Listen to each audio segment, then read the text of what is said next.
हाँ तो बच्चों हम आज chapter number 3 motion in a plane class 11 का स्टार्ट करेंगे। ठीक है, मोशन इन अ प्लेन बेटा देखिए, यहाँ पे आप बोलेंगे कि मोशन इन टू डायमेंशन। क्या बोलेंगे बेटा? Motion in two dimension. बेटा मोशन इन टू डायमेंशन में आप एक बात ध्यान रखिएगा, यहाँ जो बात होगी वो ऐसी बात होगी कि देखिए अभी तक जो आपने ना, जो अभी आपने मोशन इन वन डायमेंशन में पढ़ा हुआ था, तो आपने यहाँ पे टाइम का ग्राफ, यहाँ पे टाइम ड्रॉ किया था, यहाँ आपने एक्स लिखा हुआ था। ठीक है, आपको बात याद होगी। तो आपने एक बॉल को ऐसे ऊपर फेंका है ना, एक बॉल को ऐसे ऊपर फेंका, तो वो बॉल ऐसे ट्रेवल करी और ऐसे ही वापस आ गई, ऐसे ट्रेवल करी और ऐसे ही वापस आ गई। तो कहीं ना कहीं लगभग लगभग ये भी आपके पास मोशन इन लाइन ही हो रहा है, एक लाइन में ही मोशन हो रहा है। तो इसलिए हमने इसको चैप्टर 1 के अंदर में मोशन इन वन डायमेंशन या मोशन इन लाइन में पढ़ा था, आपको याद होगा, है ना।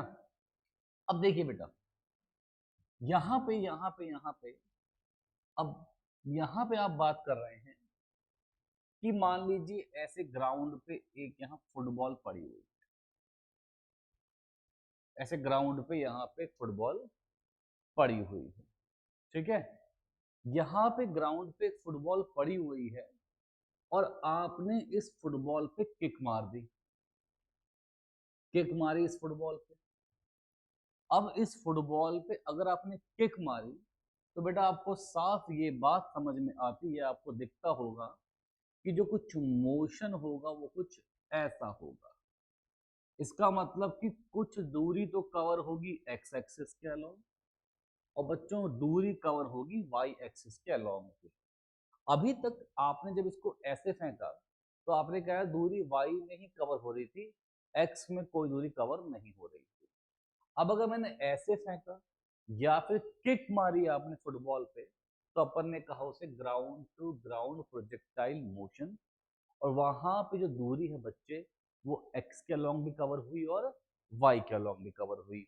जो दूरी कवर हुई वो एक्स के अलोंग भी कवर हुई और वाई के अलोंग भी कवर हुई, है ना। देखें, ऐसे भी दूरी कवर होगी और ऐसे भी हाइट भी कुछ ना कुछ कवर होगी। बेटा अब यहाँ पे सबसे पहले आपको एक बात जाननी होगी, आपको एक बात पहचाननी होगी। हम यहाँ पे एक बहुत अच्छी बात ये देखेंगे कि यहाँ हम जब मोशन की स्टडी करते हैं, हम जब मोशन की स्टडी करते हैं तो हम बोलते हैं एक्स एक्सिस, एक्स एक्सिस वाले जो भी वैल्यूज हैं, एक्स एक्सिस वाली जो भी वैल्यूज हैं, चाहे वो वेलोसिटी हो,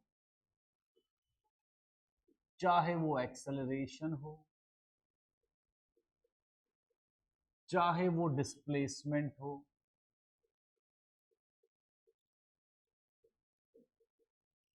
इनका वाई वालों से कोई नाता नहीं होगा। वाई एक्सिस वाले, वाई एक्सिस वालों से कोई नाता, कोई रिलेशन नहीं है। सर इसका मतलब क्या बना, इस बात के मायने क्या? तो इस बात के मायने ये हैं कि अगर मैं velocity,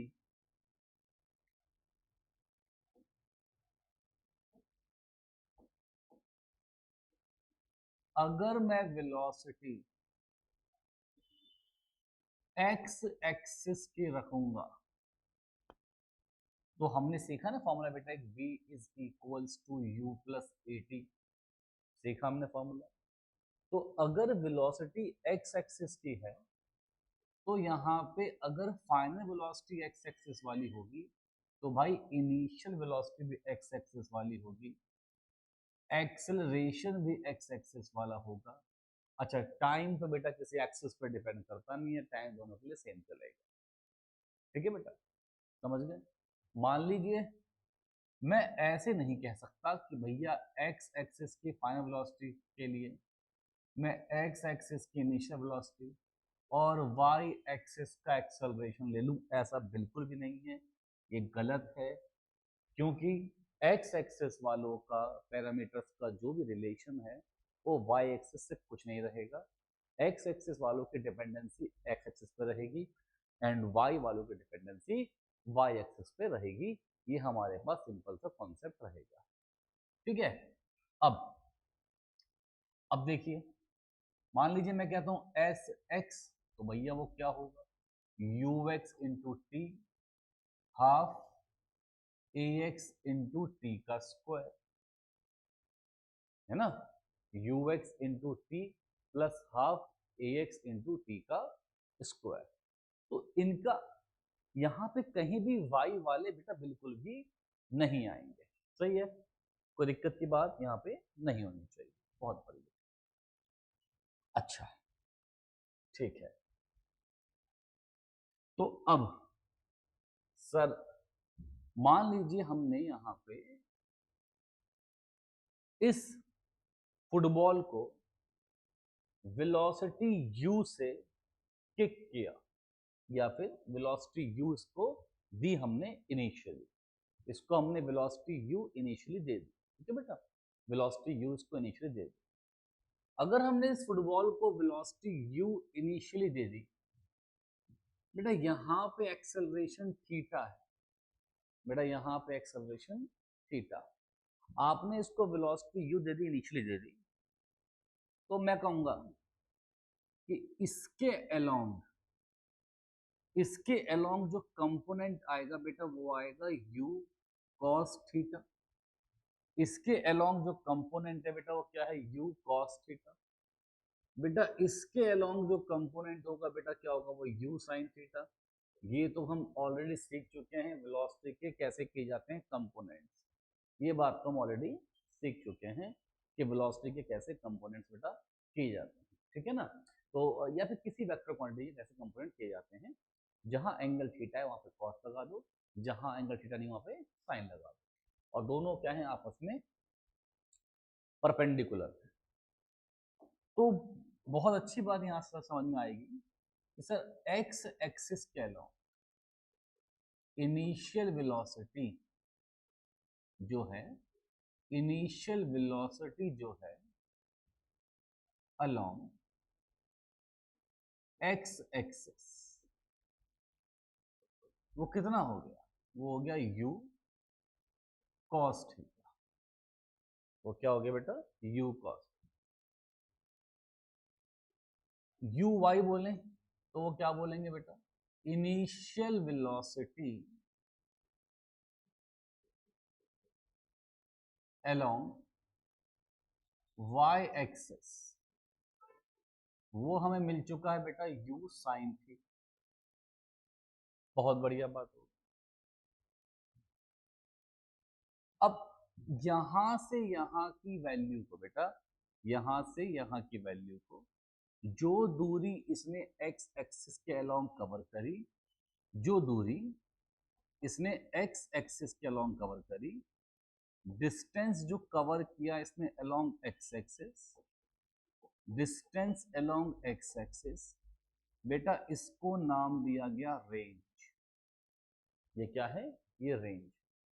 distance along x axis क्या है बेटा, रेंज है, ठीक है, डिस्टेंस अलोंग एक्स एक्सिस क्या है, रेंज है, ठीक।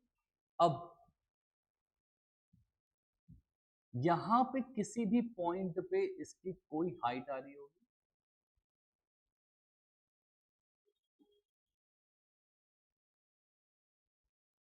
हर एक पॉइंट पे इसकी अलग अलग बच्चे हाइट आएगी, ठीक है। तो हम यहां कह सकते हैं भैया जो एक्स एक्सिस के अलोंग डिस्टेंस है या जो रेंज है, उस रेंज के लिए एक्स एक्सिस के अलोंग, एक्स एक्सिस के अलोंग जो वेलोसिटी है, एक्स एक्सिस के अलोंग जो वेलोसिटी है वो रिस्पॉन्सिबल होगी।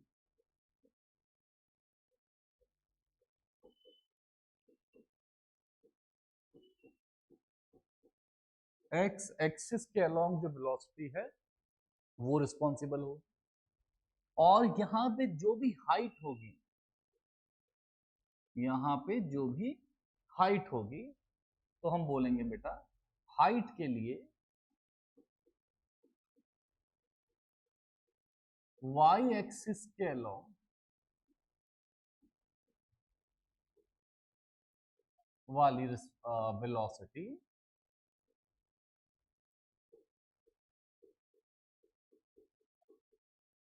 रिस्पॉन्सिबल होगी, है ना। तो हम बेटा एक बात बहुत अच्छे से समझ चुके हैं कि भैया एक्स एक्सिस वाले जो भी कंपोनेंट है, एक्स एक्सिस में जो वैल्यू भी आएंगी उसका वाई से कोई संबंध है ही नहीं।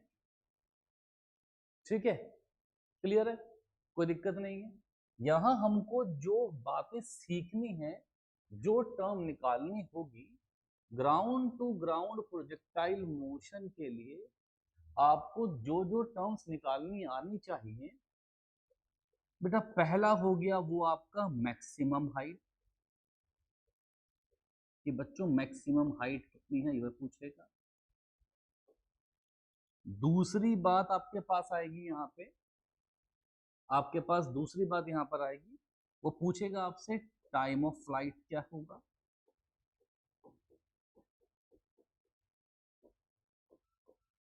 तीसरा जो बहुत इंपॉर्टेंट टर्म जो पूछी जाती है बेटा, time of flight, maximum height, और बच्चे एक क्या चीज हो गई, रेंज। एक आपके सामने आ गया रेंज, रेंज। फोर्थ बेटा इक्वेशन ऑफ ट्रेजेक्टरी, क्या बेटा, इक्वेशन ऑफ ट्रेजेक्टरी। जो ये पाथ फॉलो कर रहा है ट्रेजेक्टरी ये है, और ट्रेजेक्टरी जो है उसकी इक्वेशन क्या होगी, या जो पाथ ये फॉलो करेगा उस पाथ की इक्वेशन क्या होगी।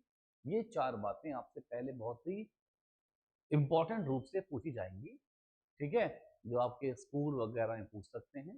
पहले मैं सारे के सारे कॉन्सेप्ट सिखाऊंगा और फिर इनके बेस पे बहुत बहुत बहुत सारे क्वेश्चन आपको कराऊंगा, ठीक है। तो देखिए सबसे पहले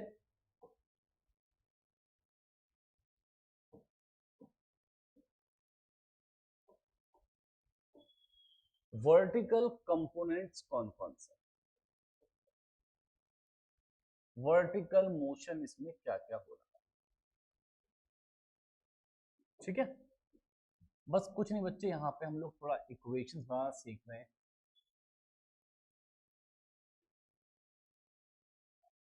हमने कहा ये पाथ, ये वेलोसिटी u, ये एंगल थीटा, बेटा मैं बार बार बनाऊंगा ताकि आपको ये सब कुछ याद हो जाए, ठीक है। ये एंगल थीटा, यहां पे हो गया बेटा u cos थीटा, और बच्चों यहां पर हो गया u sin थीटा, यहां हो गया u cos थीटा, तो बेटा यहां हो गया u sin थीटा।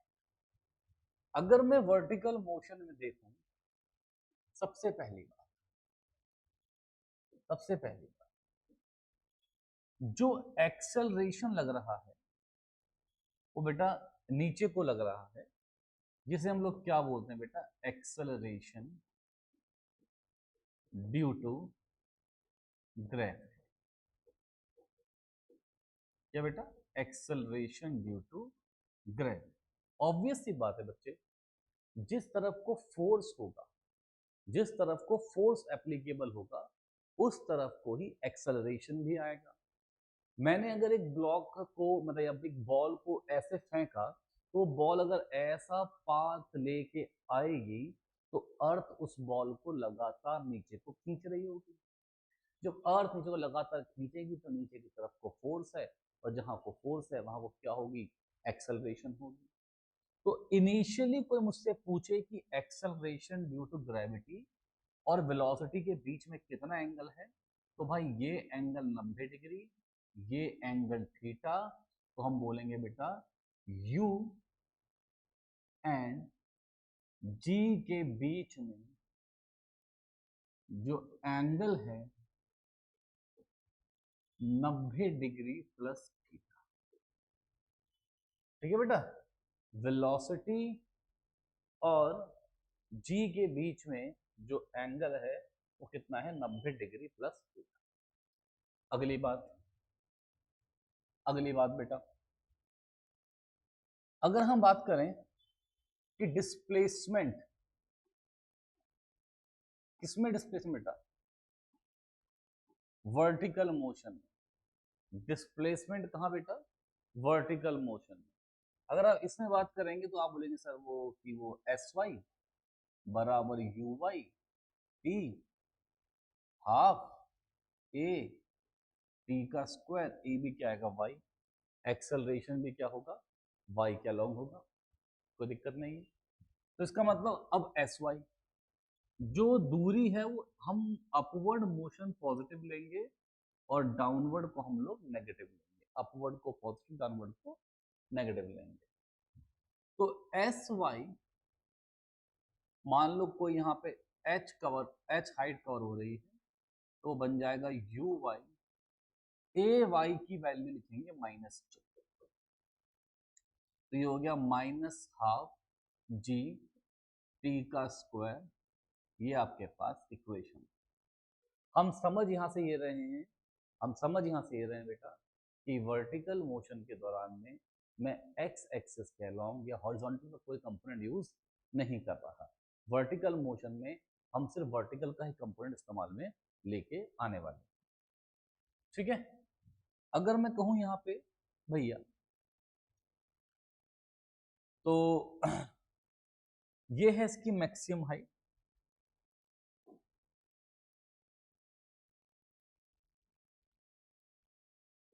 ये है एच मैक्स, ये इसकी मैक्सिमम हाइट हो गई है ना बेटा, ये इसकी मैक्सिमम हाइट हो गई। ये जो फॉर्मूला आपके पास आया ये जनरली किसी भी टाइम पे मान लीजिए यहां से यहां का टाइम टी लिया, यहां से यहां का टाइम टी लिया, तो किसी भी टाइम टी पे कितनी हाइट होगी वो ये बता रहा है। ठीक है, क्लियर है। दूसरी बात हॉरिजॉन्टल मोशन में हम अगर देखेंगे, हम अगर बात करें हॉरिजॉन्टल मोशन की बात करें,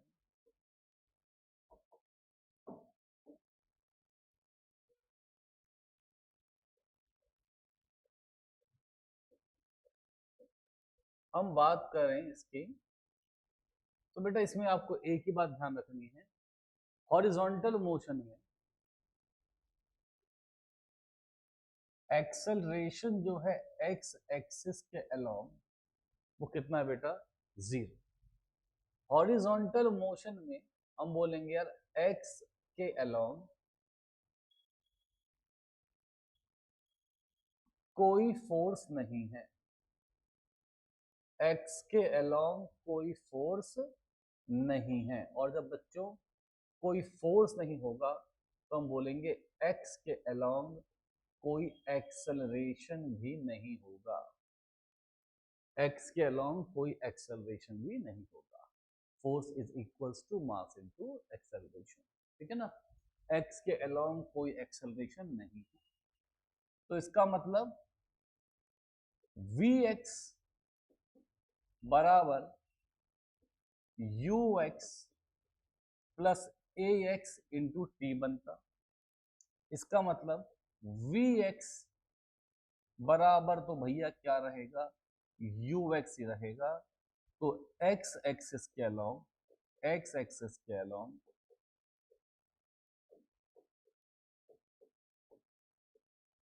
वेलोसिटी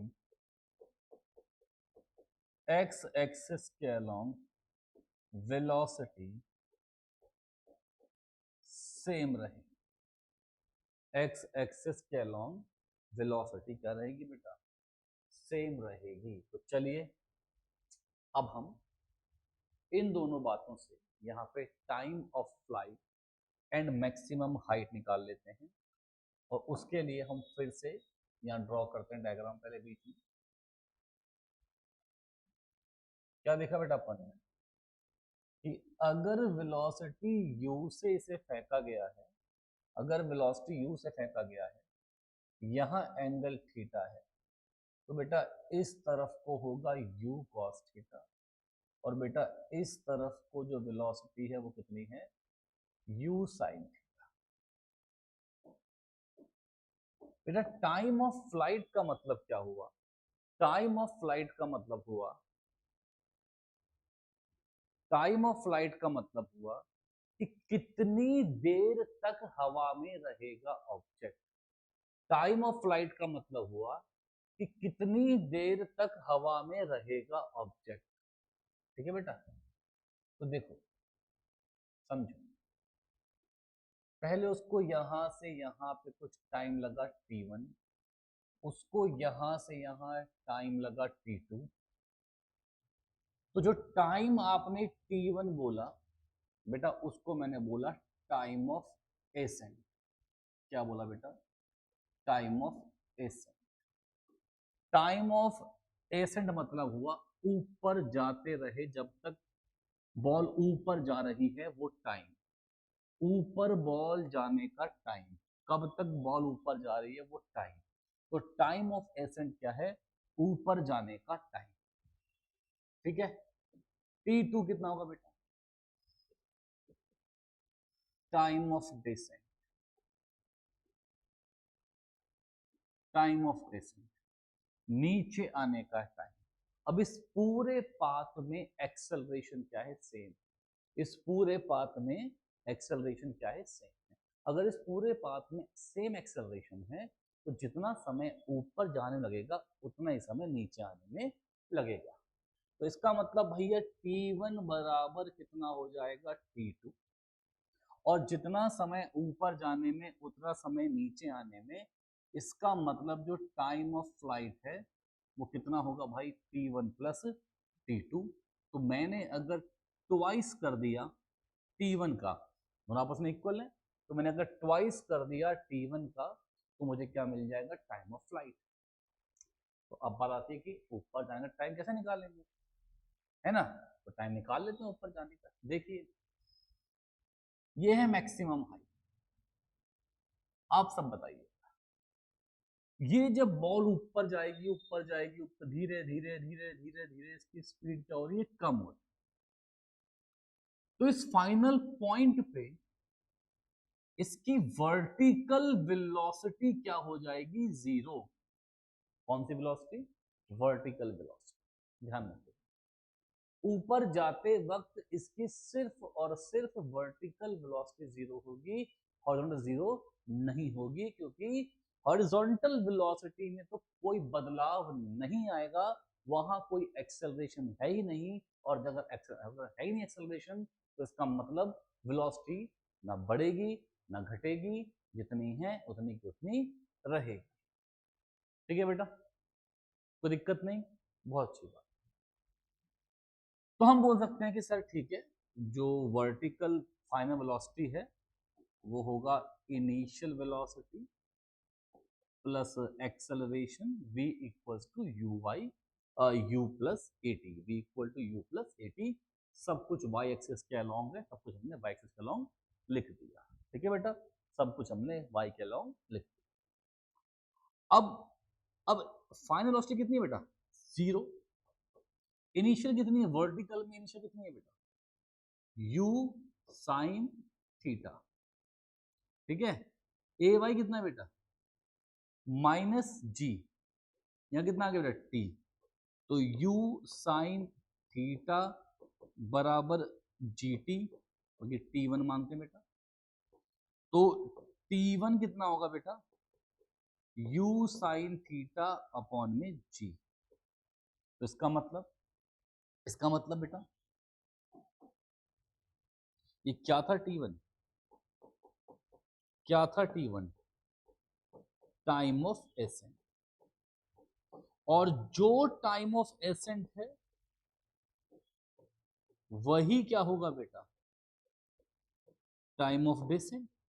टाइम ऑफ एसेंट और टाइम ऑफ डेसेंट आपस में क्या होंगे बेटा, इक्वल होंगे, और जो टाइम ऑफ फ्लाइट आएगा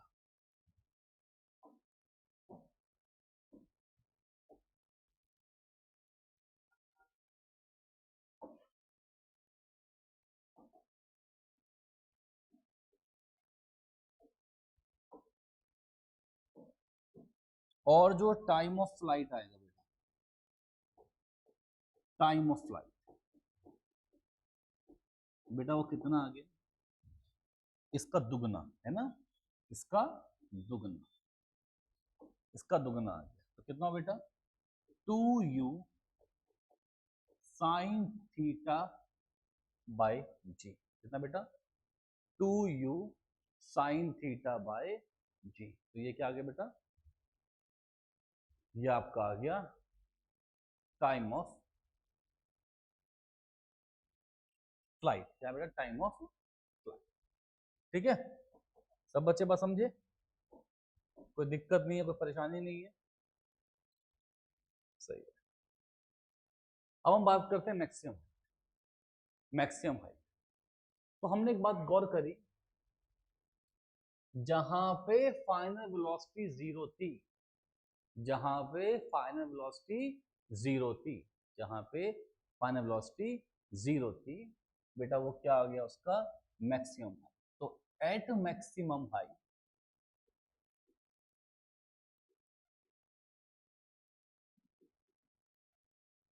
एट मैक्सिमम हाइट हम बोलेंगे कि जो फाइनल वेलोसिटी है बच्चों कितनी है, जीरो।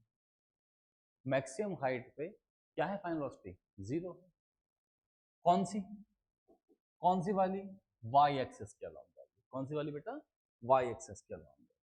तो यहाँ पे भी आप सब बच्चे देख सकते हैं कि वी वाई का स्क्वायर बेटा फॉर्मूला क्या होता है, v का स्क्वायर माइनस u का स्क्वायर इक्वल टू 2as होता है। बस मैं बात करूंगा y वाले की, तो वी वाई का स्क्वायर माइनस u वाई का square is 2a y s। अब देखो बेटा क्या है वी वाई की वैल्यू, वी वाई की वैल्यू हो जाएगी जीरो, क्योंकि मैक्सिमम हाइट पे वेलोसिटी क्या हो जाएगी, वाई एक्सिस के अलोंग की जीरो। यू वाई तो आपको ऑलरेडी क्वेश्चन में दिया हुआ है, और बेटा क्या दिया हुआ है, यू साइन थीटा। और बच्चों ए वाई की वैल्यू कितनी आ जाएगी, माइनस जी। इन वैल्यूज को पुट कर देता हूं, तो जीरो का square minus you square sine square theta बराबर 2, बेटा कितना आया ए वाई माइनस जी। बेटा इस एस को मैं एच बोल देता हूं, और जहां पे ये एच ना होके मैं इसे क्या बोल देता हूं, एच मैक्स। क्या है ये, मैक्सिमम हाइट। ठीक है, क्या है ये, मैक्सिमम हाइट। तो देखिए minus you square sine square theta minus 2gh max, बच्चों में माइनस से माइनस गया, तो जो h मैक्स, क्या बच्चे,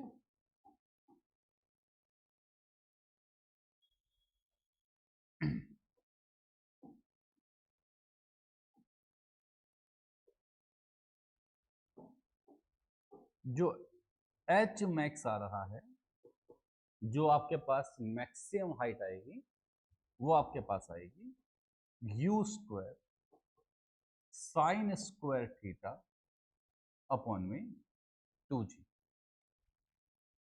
ठीक है, तो इन फॉर्मूलों को थोड़ा बहुत आप ऐसे भी बना सकते हैं।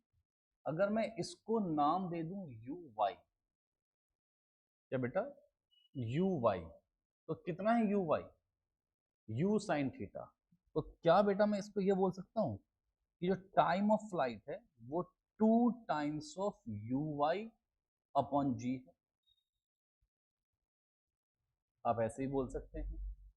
और यहां पे आप कह सकते हैं इसको कि ये यू वाई का स्क्वायर अपॉन कितना होगा बेटा 2g, क्या होगा यू वाई का स्क्वायर अपॉन कितना बेटा 2g।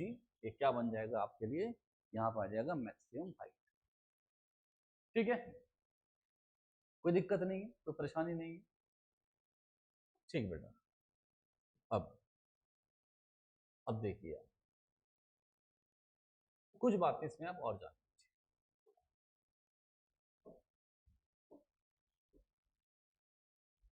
यहां आप देखें अगर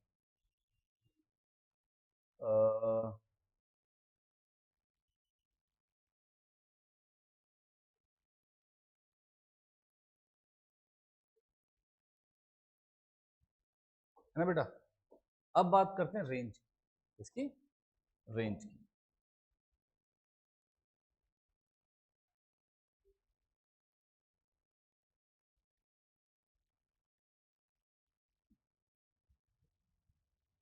बार बार लिख के आपको याद हो जाए, ठीक है।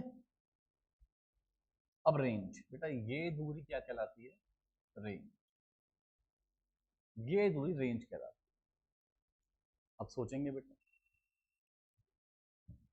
जब तक ये ऑब्जेक्ट या जब तक ये बॉल हवा में थी, जब तक ये बॉल हवा में थी तब तक ये बॉल ये डिस्टेंस कवर कर रही थी। देखिए ऐसे हवा में है पर एक्स के अलोंग भी डिस्टेंस कवर कर रही है लगातार लगातार, तो इसे हम क्या बोलेंगे? रेंज। तो क्या मैं यहां पे कह सकता हूं कि रेंज जो है वो हो जाएगा हॉरिजॉन्टल वेलोसिटी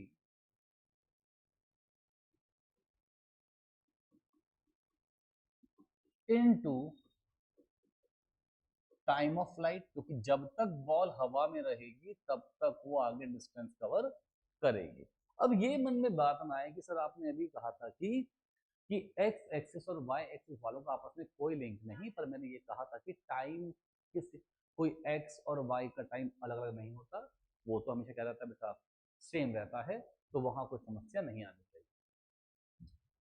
तो यहां पे आपके पास जो रेंज हो गया, हॉरिजॉन्टल वेलोसिटी आप देखेंगे यहाँ पे कोई एक्सेलरेशन नहीं है, तो ये एक्स एक्सिस के अलोंग और मतलब एक्स एक्सिस के अलोंग हमेशा क्या रहेगी? सेम रहेगी। तो हम कह सकते हैं बेटा ये बन जाएगा u cos theta into time of flight, और टाइम ऑफ फ्लाइट तो हमने अभी अभी देखा है, टाइम ऑफ फ्लाइट तो अपन ने अभी निकाला बेटा, तो कितना आया हमारे पास? 2u साइन थीटा अपॉन में जी। कितना है बेटा? 2u साइन थीटा अपॉन में जी।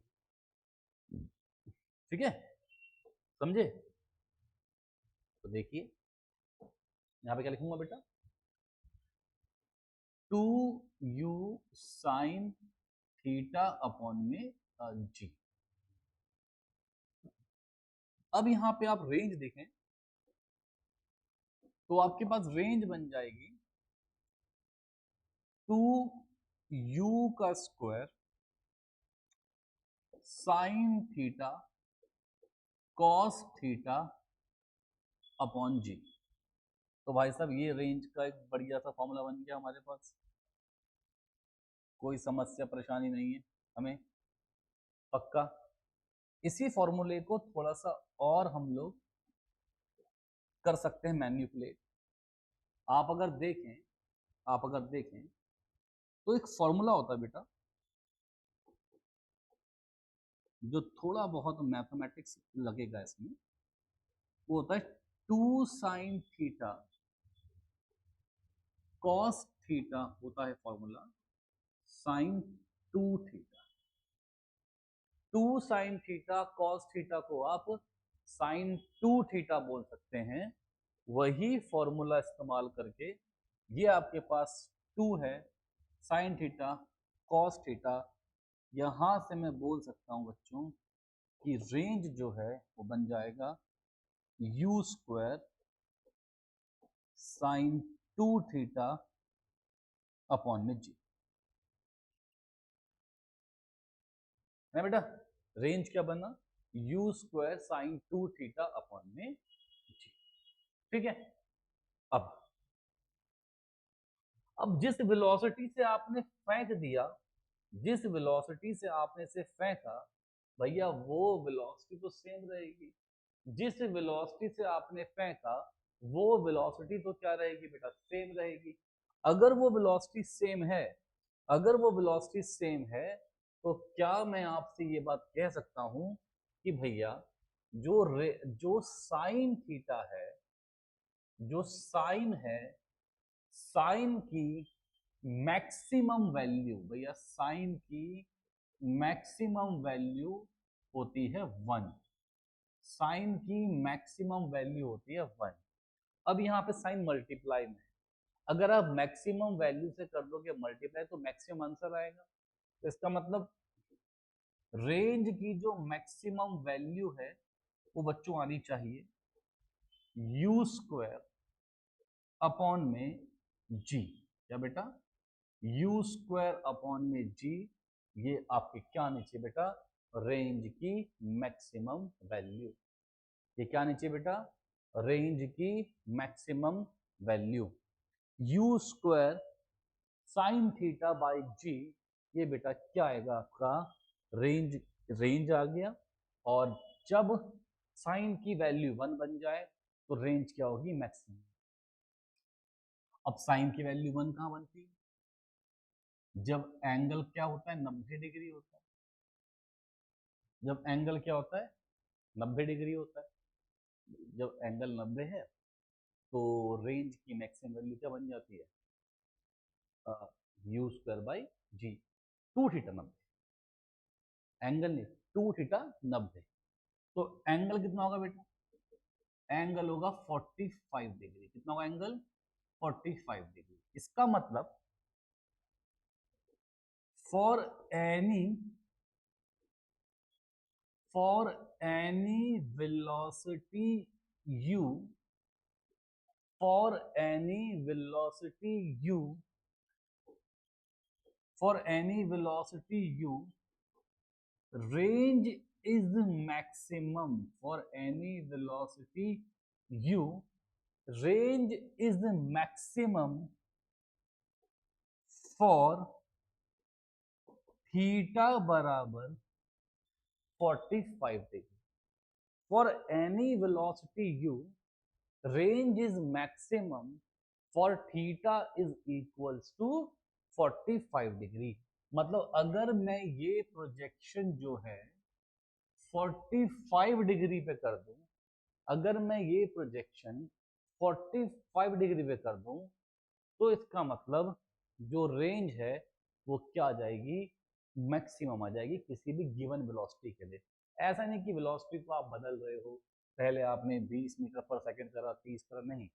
किसी भी वेलोसिटी पे आप कंपेयर कर लो, चाहे वो 20 पे, 30 पे, 40 पे, अगर आप वेलोसिटी को सेम रखो, एंगल को बदलो, तो 45 डिग्री पे, 45 डिग्री पे जो रेंज आएगी वो क्या आएगी बेटा, मैक्सिमम। जो रेंज आएगी वो क्या आएगी बेटा, मैक्सिमम आएगी। क्लियर, कोई दिक्कत, कोई दिक्कत नहीं है।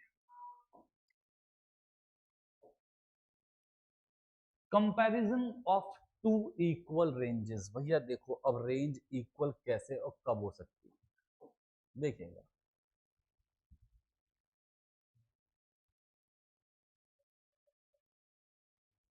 लो भाई, यहां पे एक बॉल,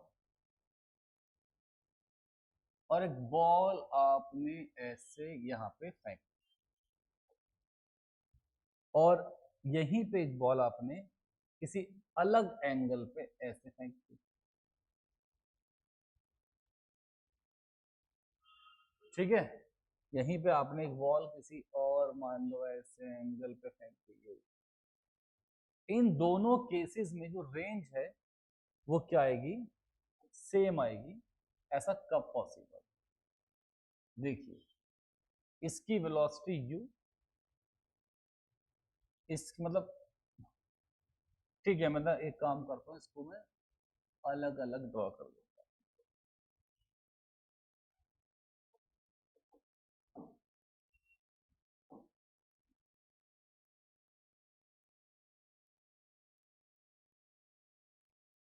आप देखिए ये एंगल हो गया 90 डिग्री माइनस थीटा, ये एंगल हो गया थीटा। एक एंगल थीटा लिया, एक एंगल 90 डिग्री माइनस थीटा लिया। तो बेटा इसके लिए ये जो है, जो रेंज हमने सीखी है, रेंज का फॉर्मूला हमने सीखा है 2u² sign theta cos theta upon में जी। सीखा है, कोई दिक्कत नहीं। अब अगर फिर से वेलोसिटी आप u ले लो और इस बार एंगल थीटा ना होके 90 डिग्री माइनस थीटा है, तो आप यहाँ पे रेंज देखेंगे।